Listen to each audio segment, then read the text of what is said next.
so just letting you know, we're bringing the guy on.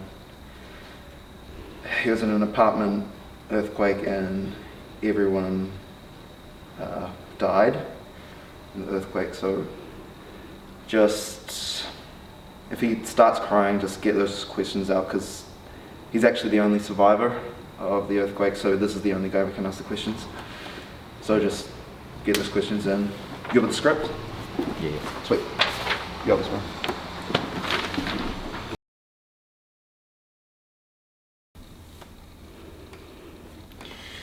Hello, and welcome to Tragic News. Today we have a survivor from the City Complex earthquake. Please welcome John Foster. Foster, I believe. Please come in. Hey man, John. Handshake, you got it? Thank you. So, I would like to ask you how this earthquake... Sorry, can I just say, this is a amazing studio, man. Like, it's really spacious. Thank you. The acoustics in here must be great. Thank you. I'd like to ask you how this earthquake has affected you. How I was affected? Yes. Okay, so I was walking my friend's dog, rest his soul. My friend, you know, not his dog. And so my friend, he wanted to go away, and he asked me to pet sit. You know, as a good pet sitter, I had to take the dog for 2 walks every day. And I was like walking through the park, and as dogs do, it needed to take its business. But unfortunately, like, they're right in the middle of the paveway, and so I accidentally stood right in its... Can I say shit on the air? Yes. Shit? And it just wrecked my shoes. I see. And so that's how you survived the earthquake? You, No, this was like 2 months ago. So how did you survive the earthquake? Support beams.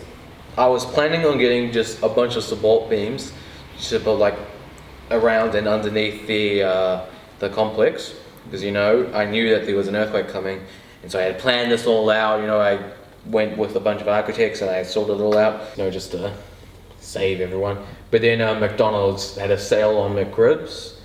It just put me back like $20.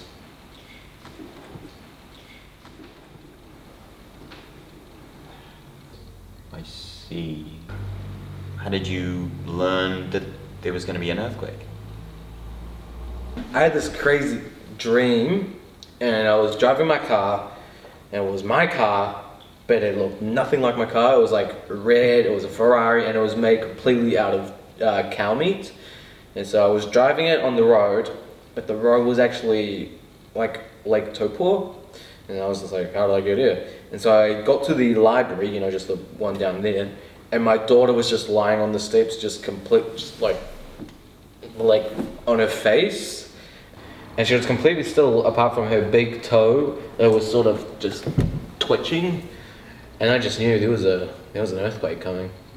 And you didn't say anything to the authorities or your family? Well, obviously I couldn't tell anyone about it. Why? Because if you have a dream about something that's going to happen, you tell people about it, even just one person, then it won't happen.